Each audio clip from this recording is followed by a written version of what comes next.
FNAF 6 was supposed to be the end of the Afton story, okay? That's what Henry sets out to do in this game. That's the whole point of the game. Make sure that nobody remembered what happened there despite the parents of the victims definitely remembering. However, this dumb figured that the first fire didn't work, so you know what, let's try it again. And in fact, he was so confident in this plan for whatever goddamn reason that he actually lets himself die in this process to leave nobody remembering what happened. But like I said, dude, even if Henry and William are dead and their kids, okay, the parents of the victims still remember what happened. And as we learn in Security Breach, there are other parents who remember it too. Because there's duffel bags citing the 9 missing children from the Pizzaplex as happening, quote, again. If Henry had stuck around to see if the job was really done, like around a maybe like Hearthstone or I don't know, literally anything else, maybe William wouldn't have been able to possess Vanny and then come back yet again to wreak havoc. The Pizzaplex missing children are a direct result of Henry just being a moron, and you can't tell me any different, okay? He should have lit the place up, smashed everything that survived, and then maybe he could have offed himself, but make sure the job's done first. God damn it, dude. Like, maybe even wait a few years to make sure that it's done, especially when this hasn't worked multiple times before. But you know what? Therein lies the question. Most of Henry's issues come from him opening the restaurants again and again. He even licenses the rights to people who make the FNAF 3 location possible, but after FNAF 6, how could Fazbear's reopen as the Pizzaplex, especially after both Henry and William are considered dead? Well, typically the next of kin would be considered the children or spouse of the deceased, but we know that both Henry and William have no kids, well, that survived, and at the very least that William has no wife. So assuming Henry's wife isn't in the picture as well, what could have happened to the Fazbear rights and intellectual property? Well, as I said in a reply to Aurelia's comment, if the deceased person has no children, the next of kin will move to the parents. After this point, the next of kin includes collateral heirs, or siblings of the deceased. Collateral heirs can also refer to nieces and nephews. So in essence, what that would entail would be giving the IP to the parents of William and or Henry, most likely Henry because William would have probably been declared dead before this after being missing for 30 years come FNAF 3, but if their parents also weren't in the picture, which would be understandable since like in FNAF 6 Henry would be like 60 at like the youngest, so his parents are most likely dead at that point, let's be real. So then we'd have to think about any siblings Henry may have, and it is certainly possible in the game story since thanks to the Silver Eyes we actually got confirmation that Henry has a sister named Jenny. Jenny Emily, otherwise known as Aunt Jen, is a character in the novel The Silver Eyes, The Twisted Ones, and The Fourth Closet. Being the sister of Henry Emily, Charlotte is her niece. After the passing of Charlie's father, Charlie was actually taken and cared for by Aunt Jen. However, you may think that this is all solved. It's not, because there's one caveat. Aunt Jen was killed by Circus Baby as she was impersonating Charlie in The Fourth Closet. Spoiler alert, but I mean, even I haven't read the books, so I don't think you'll care at this point. Everyone who's going to read the books has read them, so. And seemingly, Aunt Jen didn't really have any children of her own, so unless there's some random extra brother or sister out there that we haven't heard about, Henry has no living relative. So what happens after that? Like, if there's no actual family? Well, in the event that the court cannot determine who your next of kin is, guess what? Oh yeah, everything you've worked your whole life for becomes property of the state. Yeah. And with Utah typically being a red state, you best believe they'll be selling that IP to whoever wants to pay enough to actually reopen Fazbear Entertainment. This also would explain why William keeps getting away with everything, because I'm guessing, especially in this exaggerated form of story, the police must have been pretty easy to bribe. So yes, after William is declared dead, the company would have gone to Henry, but since Henry has no relatives remaining, at the end of FNAF 6 at least, the IP of Freddy Fazbear and his friends would have gone to the state of Utah, which would have been sold or licensed to whoever bought it, because, you know, they wanted to open the Mega Pizzaplex, which is a whole other question in and of itself, because like they ended up building it right where Afton needed it to be, so who really bought it? That's a question for another day. And unless Michael somehow had a kid of his own and then the state decided to give it to them, both of which are unlikely since it would have been Henry's company after that, or even if it didn't go to Henry 100%, Michael still didn't have any kids. The state would definitely be the ones who would own the franchise and would sell it to the highest bidder without a second thought, because let's be honest, literally any state would do that despite the amount of kids who have died in these restaurants. Also, fun fact, at the time he dies, Michael Afton is like 50 years old. Because assuming Michael is a teenager, or at least closer to it, in FNAF 4, that takes place in 1983, then FNAF 1 takes place in 1993, so at this point he would be at least 20, considering everything else. Then the place closes down and doesn't reopen for another 30 years until FNAF 3. So by FNAF 3, he is already 50. Michael is already 50 years old in FNAF 3, and then however long it takes for them to get to FNAF 6 after that. So Michael Afton is at least 50 years old, which is actually insane. So who knows how old William is? I don't want to know. But there you have it. Okay, that's how Freddy Fazbear's reopened so much, and that's how it's still around even after everyone associated with the company has died. Not everyone who remembers Henry should have really thought that one through, but what a wonderful world we live in, huh? If only Henry had named someone that he trusted as the CEO so that none of this could actually reopen or continue. Oh wait, that's right. You burned the one person who also wanted all of this to end and never happen again. All because you assumed that he wanted to die so that nobody would remember. Hey bozo! The parents of the victims remember, and a load of other people do too. It was kind of a big issue in your universe. So, Henry will forever and always be the dumbest character in FNAF history, and you can't change my mind on that, okay? Because no matter what stupid things William has done, at the very least he got away with it. He got the outcome he wanted. Henry's just dumb.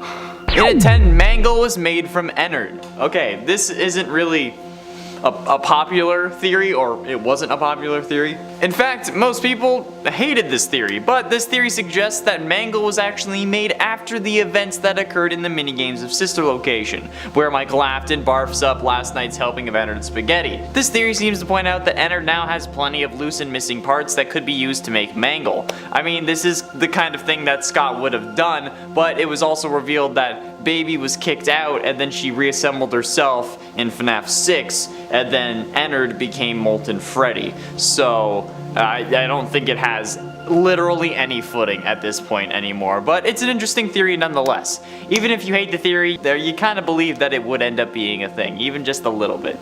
Okay, if I had seen this theory before the other reveals of FNAF 6, I would have probably believed it. And at 9, Real Pizzeria. Before the release of FNAF 4, Scott Cawthon's website was littered with references to the numbers 8 and 7 in the source code. This caused many fans, and even dear old Matt, had to think that these were references to the year 1987, where the famous frontal lobe bite occurred.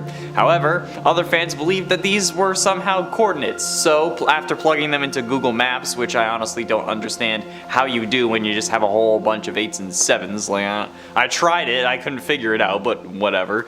After putting them into Google Maps, however they did it, they ended up finding a location that it actually gave, and it was an actual pizzeria. Obviously, once this got shared, fans of the franchise started harassing the place, and while it might have been one big coincidence, someone might have caught on beforehand. Kathy Blockus reviewed the pizzeria saying the robots kill. I saw a robot fox killing a kid before in there. Run for your lives out of there. This was actually left 3 weeks before any of the FNAF 4 things were announced, which is when all the 8s and 7s appeared on the website. So while this is incriminating, they also, after saying that, left the place 5 stars. So they obviously are just a fan of the franchise, but yeah. And at 8, Real Life Links. In December of 1993, after Chuck E. Cheese had closed in Aurora, Colorado, Margaret Kohlberg, the manager, was tallying up receipts in the back room. While she does this, Bobby Stevens scrubs down the kitchen, and Sylvia Crawwell, Ben Grant, and Colleen O'Connor all work on cleaning the main party area. However, there is someone hidden in the bathroom,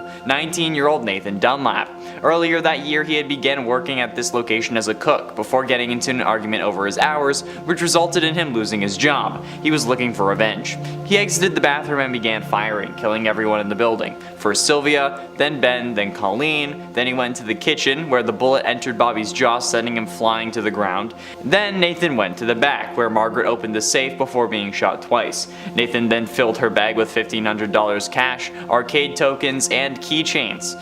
Thanks to security cameras, he was promptly arrested and sentenced to death. Obviously, this was the first MatPat game theory, and you know what? It sucks. It sucks that it happened, but it's still quite interesting. And while it may not be true that these events are linked with the first game and the mechanics of the first game, I still think the stories are so close it's impossible not to consider. Although when he came out with this theory, my first thought was, oh, so all I have to do to make a popular horror game is just find a just absolutely brutal story. And it's 7 tally marks. The security logbook has a load of little things that we don't quite understand. One of which is the various tally marks that we find throughout the book. We find 5 on page 9, 10 on page 19, 14 on page 31, 5 on page 36, and another 5 on page 100. Nobody has really been able to determine what these are meant to mean. Some have theories that it's meant to spell out crying child's name and Evan, and then they had to stretch to find the N. But like, nobody has really figured it out, okay? The word search doesn't have 100 spaces, alphanumeric ciphers only yield a group of letters, not a word, and nowhere else in the logbook is there something that really relates to these tallies. They're a seemingly totally arbitrary thing that has no impact on the story, but they have to mean something, right? They aren't just there for no reason. They have to be like some sort of answer or code, but nobody has been able to find anything concrete as far as I can tell as of yet. And if this isn't the case, again, excluding the whole Evan thing, because that's a stretch, let me know in the comments. But until I can find that, we're here with no explanation. The only thing that I can think of is maybe it represents the amount of victims that William took, since they seem to appear with like the appearance of a new character from a new game. So like the first 5 talking about a new animatronic, and then the next 10 are the first appearance of Balloon Boy in the book, but others appear around the puppet and stuff, so like, I don't know. So maybe they're the amount of new victims, but I'm not sure.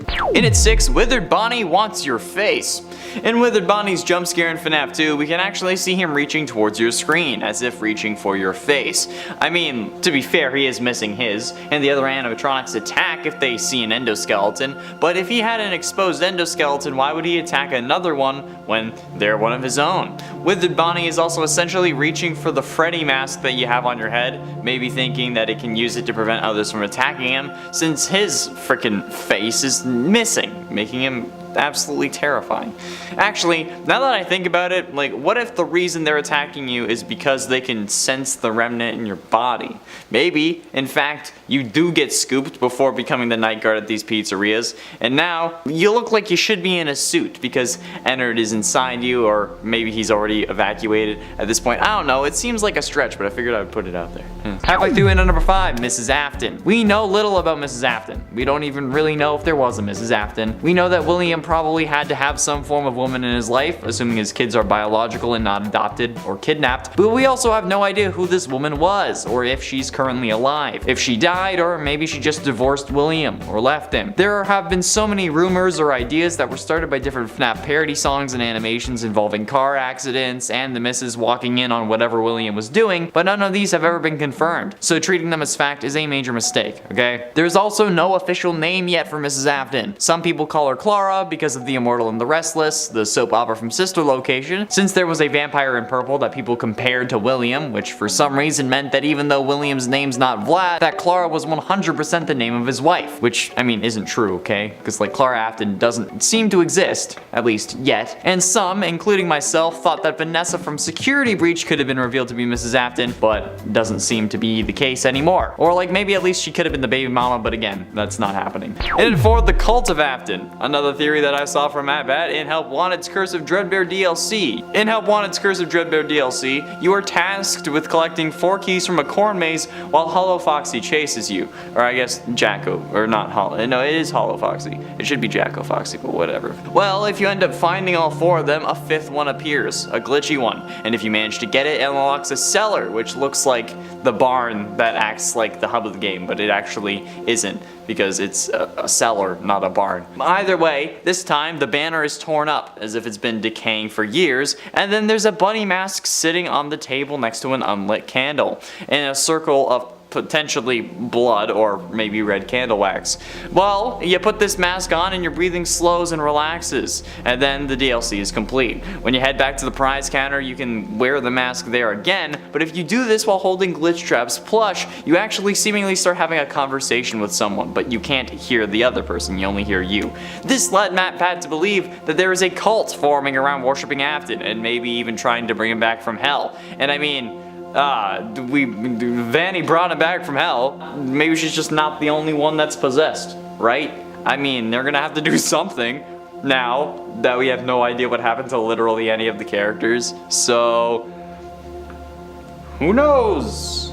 I sure as hell don't. Getting close to the end, in at number 3, the bite of 87. I'm gonna be straight with you. We still don't know who caused the bite of 87, or in reality, who the bite of 87 was on. We have theories. Like, we have a theory that Mangle, Freddy, or Chica bit Jeremy, but theories do not equal fact. This incident has been on our minds since the first game, and we haven't been able to come up with a definitive confirmed answer. If you ask me, that's almost certainly a mystery. It's been 8 years and we still haven't gotten a direct answer. And if anything, we've gotten conflicting answers. We thought it was Mangle because she goes for the top of the head, but then the handprint on Freddy's face seems to indicate that it was him, and then Ultimate Custom Night caused Toy Chica to say, "Where's my beak?" lodged in your forehead, of course, which makes it seem like it was her. We have no real answer despite what you're going to tell me in the comments. That's right, I know that you're all angrily commenting about how it's confirmed canon, but it's not. It's really not. Unless Scott clearly says Mangle caused the bite and the bite was Jeremy, all we have is theories, which means that this is still an unsolved mystery.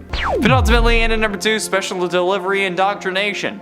Okay, in the few cults that I've been a part of, we always have an indoctrination, something that you must complete before being able to join the group and ascend to the next level. But what would a cult surrounding praising a man who has sent animatronics after children do?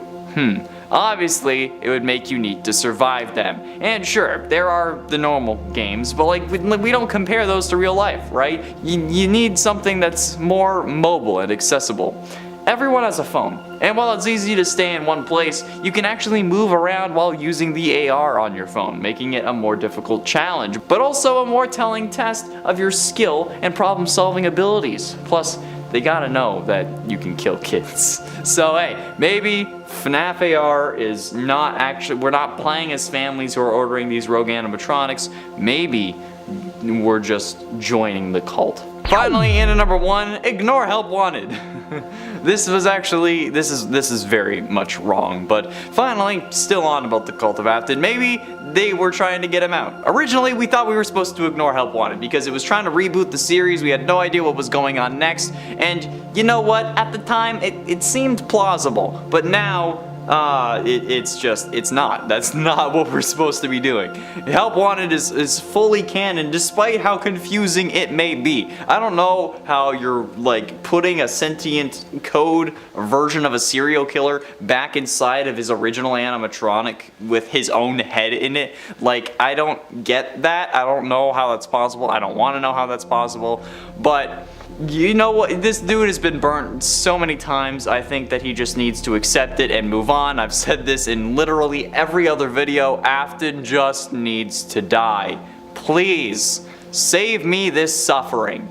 I can't do this again. Or give us like a, what's the one with like, what's the game with Phoenix Wright? You know, like that lawyer game? Let's just do that, but it's like Afton's trial, so that I can be a better lawyer than Amber Heard's. Firstly, we have to establish whether this would be something new or if it would have been this way since the start, and there are a few indicators that might surprise you. In my latest playthrough, the security breach but it's ruined by mods video that released on Saturday, April 2nd on this channel, I made a note to point out that Freddy doesn't really seem to care when you get locked inside the Pizzaplex. He also seemed to care more about the fact that you got a crappy Mr. Hippo magnet as your free gift, and sounds more disappointed about that than the whole locked in and might get killed by a serial killer thing. Which begs the question, is he really all that disappointed? Obviously, if he was blatantly evil, he would have just turned us over to Vanessa, but if he was really crafty, he would gain our trust first. After all, he should have Glitch Trap's code inside him, right? Well, let's look at what he does before the doors close. He sends us to get a pass in order to free him from his green room, and then everything seems to go well. But then, for some random reason, without ever mentioning this before, he tells us that he senses we are broken and that he needs to bring us to medical so that we can get fixed up or something like that. Whether this was meant to be a nod to Crying Child or not doesn't matter in this case, okay? The point here is that it doesn't actually do anything. We get our run-in with Vanessa, that later gets turned into a TikTok meme, but other than that, we stay the same. We don't get healed, we don't get a band-aid, because we could have had it from the start. We get in that booth, instantly turn around, and move the curtain to peep outside and watch that scene. After that, Freddy doesn't mention how we're still broken, and I don't know about you, but me standing in a booth isn't really gonna heal me, okay? It seems odd if you ask me, especially since now with that little pit stop, even if you go full steam ahead making no stops, sprinting the whole time, you can't make it out of the doors. That one little interaction is the 30 seconds that we needed in order to escape out the front doors, but thanks to Freddy, now we don't make it. And you can't use his programming as an excuse for this either, because if we want to use programming as evidence, this man was supposed to be controlled by Afton's virus, and the glitching out should have messed him up. Plus, his coding isn't designed to scan children that are literally inside his body. If he picked up on the injury when Gregory was outside of his stomach for the first time and he was scanning us, why not take him to medical instantly, or as soon as you got out of the green room? And again, why make it seem like your coding is letting you scan a kid that's inside you, when nobody should be in there? Unless that's the point. What if Afton's virus did grab a hold of Freddy and just made everything seem like it was fine? Having an animatronic protect you and gaining the kid's trust is a lot better than just nabbing him out of nowhere. Plus, I mean, there would have been plenty of times this kid could have been gotten, particularly when Freddy gets grabbed by the Moondrop animatronic right outside of Parts and Service. You're telling me that Moondrop, the daycare attendant, told Vanessa that Freddy was in the Parts and Service room, but didn't mention that we were in the recharge station right next to Parts and Service? I mean, he knew, like he waved at us while taking Freddy away. But Vanessa knows that just grabbing Gregory won't accomplish Afton's true goal. So instead, what do? They stage a fake interrogation where Freddy once again looks like the good guy, and then she leaves through the most inconvenient way for her possible. Why would she leave to Rockstar Row when she could easily come our way and then head to the main atrium? That's where Gregory was. That's where all the animatronics have been spotting him. And then, after Vanessa leaves Freddy in Parts and Service so that his casing can be put on a new endo after corporate gives the go-ahead, she doesn't seem to be suspicious that he's walking around Rockstar Row. Like, who would have repaired him if not Gregory? There is literally no other living human in the Pizzaplex at this point, and the whole containment cylinder thing is so that it protects humans on the outside.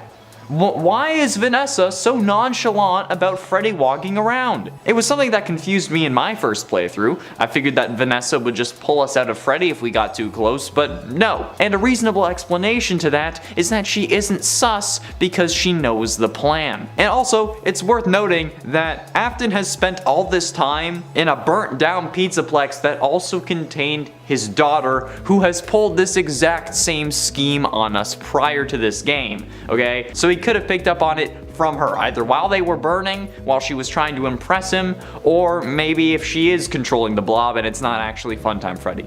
Just saying. And maybe I'm wrong about that, okay? It's entirely possible. I mean, after all of this, it is a FNAF game, right? Where not everything makes sense for the sake of the story that Scott wants to tell. But what about the post-game? What about after we supposedly end Afton? What then?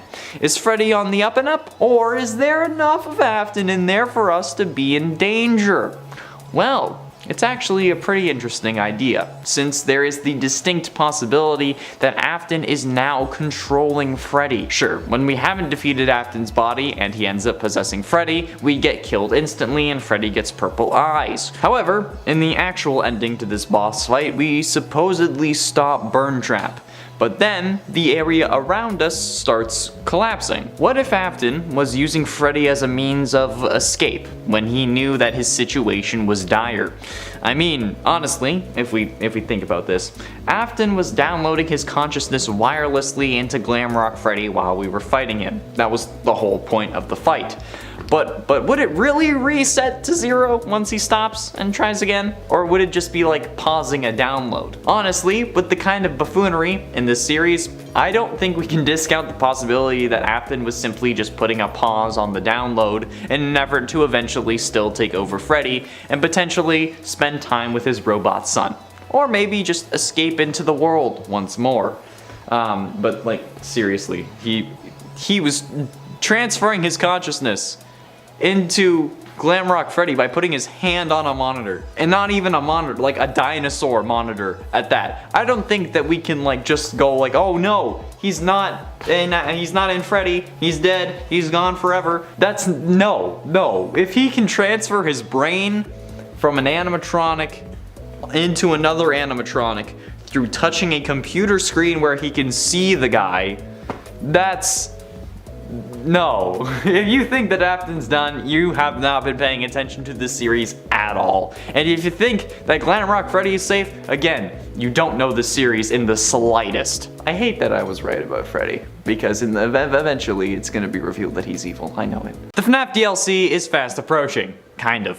Maybe. But the question we're all left asking is, what exactly will this DLC entail? Will there even be a DLC? At this point, when it comes to FNAF, we have no idea. Mostly because the series is in an incredibly weird place currently. With seemingly no official successor after Scott, where could Steel Wool take the story to have it make more sense? And will that direction involve the game's secret main antagonist, Burntrap? That's what we're exploring today. Just like with any of these possible DLC videos, whether it be about the Choose Your Guardian concept or Glamrock Bonnie's return, we first need to check to see how possible it is with where we end up at the end of the game. Well, as far as we can, since the Pizzaplex, or at least part of it, seemingly gets destroyed at the end of the true ending. So, when we choose to stay, is it possible for Burntrap to have more of an impact? Well, it's not as clear as you might think. See, Burntrap at this moment is sat in the FNAF 6 Pizzeria that's underneath the Pizzaplex, charging in his charging station. However, he only seems to come out of it when ourselves along with Gregory jump down into the final area. So to make this DLC possible, well, we would have to have him wake up for some other reason. Now technically it's unknown if when we drop down Afton ironically wakes up at the same time or if we triggered it somehow, but given that it's FNAF, I'm guessing that us triggering it is more probable and more in line with what the series story was intended to be. So for this DLC to include him, Afton would need to wake up for some other reason, be it maybe a power surge or something that messed with his power supply or potentially gave him a boost that he needed to get out of the charger early. Now that Afton is out of his charger for whatever reason, assuming that that's where the story goes, what could the possible DLC stories be? Well, I'm guessing that Burntrap would somehow be able to get back into the Pizzaplex, despite Freddy telling Gregory that the elevator would only be good for one trip. But who knows, maybe that's because of Gregory and Freddy's weight combined or something like that. Maybe with just Afton in it, it would be able to make more than one trip, since after all it is how the animatronics were getting down to dig the tunnel in the first place, right? Anyways, Afton probably would get back up and then start roaming around the Pizzaplex, probably corrupting anything that he could. This would probably lead to another ending where we would either defeat Burntrap in the Pizzaplex or then maybe have to lure him back down into the basement. But in my eyes, in my mind, I think that we should have to lure him down to the parts and service room. Mostly because Vanessa told us to come to the main stage once we got into the elevator when trying to escape after you get Roxy's eyes. But if you listen to Vanessa, then go check the stage. There's nothing there for you. It just seems to be a time waster so that Moondrop has a better chance of getting you. But in my eyes, this seems like more of a game mechanic thing than an in-game thing. Like in the game universe, all he would need to do to catch you is just make it to you instead of waiting until it's exactly 1 hour. So there would have to be some reason that she called you there in the first place, right? Well, maybe it's because that's where Burntrap was, and now we gotta bring him down to parts and service to dismantle him and end his spree for good. Maybe we can get some main antagonist action where the animatronics roaming the Pizzaplex are instead replaced with the main villains of Burntrap and Vanny. Kind of like Nightmare Fredbear, Nightmare, or Nightmarion style, since those characters also replaced all of the villains in FNAF 4 when they were out. This would definitely make Vanny and Burntrap seem more powerful and important than the other animatronics, especially if this only happened once we destroyed all three, since then we would assume that they were kind of tossed aside or forgotten since they didn't really work anymore. And I think that this would also help Burntrap be more menacing, because honestly, looking at him, this is the scariest design for Afton yet. This is the most terrifying version of Springtrap that we have ever had, and we don't actually have to or get to interact with him directly. We don't have a reason to really be scared of him. He doesn't chase us, he doesn't have any real power over us, we burn him from a distance through monitors while pressing buttons, and he only tries to take control over Freddy instead of coming after us, which is what helped us think of this character as a waste. But having him chase us around the Pizzaplex would be an excellent way of making him more unique and terrifying, especially if periodically he would cause us to be forced out of Freddy while trying to take him over, and the only way that we could save Freddy would be maybe to press another button at a save station, or maybe try to activate a save station or something like that, something that could possibly jam Afton's frequency or signal or something along those lines. Making Afton a bigger villain would definitely be a better way to go in my eyes, because this man was underused and really kind of wasted in this way, especially if they do decide to kill him off permanently, since now he's just sentient code after having his soul burnt out of FNAF 6's fire. But having him chase us around the Pizzaplex and making the Freddy mech useless at times and really just being a horrifying antagonist would really help sell how terrifying this version was intended to be, and something I feel should have been in the base game, since, you know, he's the most iconic character in the entirety of the FNAF series, you know, purple guy, the main killer, something that was teased in the very first trailer and then yet maybe had 5 minutes of screen time, unless you're bad at the game like I am, and then in that case he had like 30 minutes to an hour of screen time. And don't even get me started on how horrible his death was, if that was even a death. Killing this man off screen is probably the rudest thing I think Scott could do to me. Like, I want to see this man, and this man being William, die. I want to be the one who causes it. I want to see the light leave his eyes. I want to see that last bit of code float into the air with his demonic purple eyes and then dissipate. Okay, I want to watch him suffer. It's the least that he deserves. Plus, with Burntrap and Vanny roaming the Pizzaplex, maybe we could actually figure out what happened to those other missing kids that potentially drew us to the Pizzaplex to begin with. I mean, Vanny says in the first trailer that they're supposed to be our friends, right? Like, I don't know, maybe she got to Gregory's orphanage, or like kind of like raided it with a bunch of animatronics. Man, like a World of Warcraft raid, but with animatronics. I don't know. Like, maybe this is the way that Vanny's room above Phaser Blast would be open for closer inspection without the Phaser Blast ending button. Maybe there's an additional secret room or duffel bag or like a present with some story lore that points to what really happened to those kids, and then we can actually go and try and figure it out. If they were killed maybe, or kidnapped, or used to fuel Afton. I mean, this could be a really good way for the story to really establish itself, since, you know, the game was released unfinished despite being a couple of years late. Maybe something like this was always intended, but since there were so many delays, we had to deal with an underused and hardly terrifying antagonist despite the ability to make him so much more. But then again, maybe I'm just enthusiastic and expecting too much from these games, which may or may not be a bad thing. An intent FNAF 3 ending. Which FNAF 3 ending is canon still isn't actually solidified. Most people assume it to be the good ending, since it takes more work and we set the souls of the original 5 missing children free, but in reality, we don't know which ending really happened in the main timeline. When asked about it in an interview with Dawko, Scott Cawthon said that he wasn't going to answer it,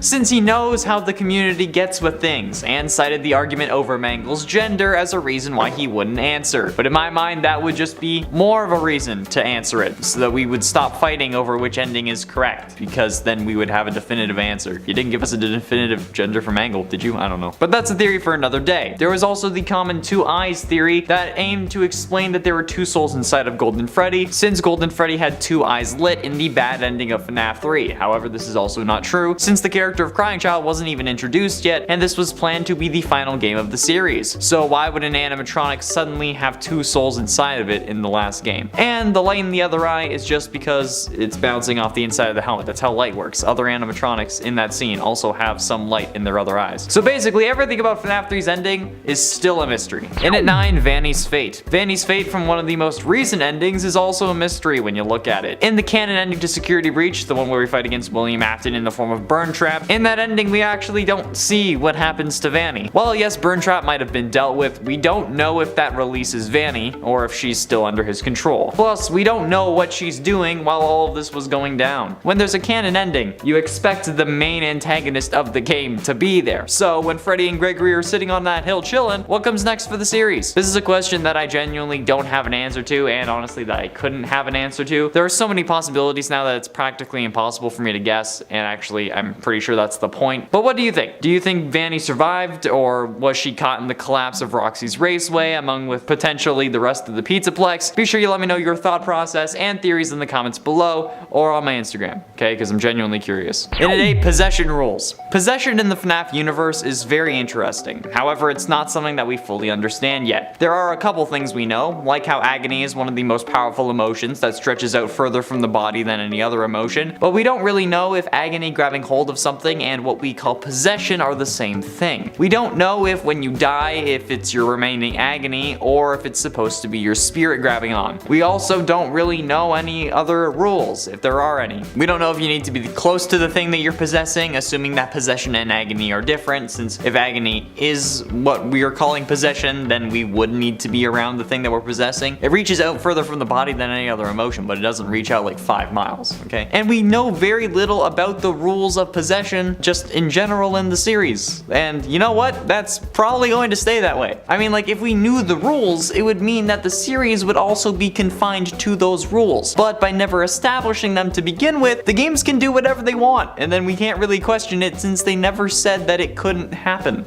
It's genius, but it's annoying. And it's 7, dream theory. Most of you, if not all of you, have heard this before. The theory that everything we have seen in these games is a dream. Sure, Help Wanted gets meta and kind of puts this theory to bed, but what if all the things that we are seeing is still a dream? What if it's not the crying child in his home or in a hospital room waking up every morning? What if it's William Afton dreaming about the insane things that he plans on doing and how well it works out? Well, to him, it would be working out because he's a lunatic. But like, time works differently in dreams. You could go a whole month of your life and wake up and it's only been 6 hours. And sure, you're able to control your dreams to an extent, but that's very difficult to do.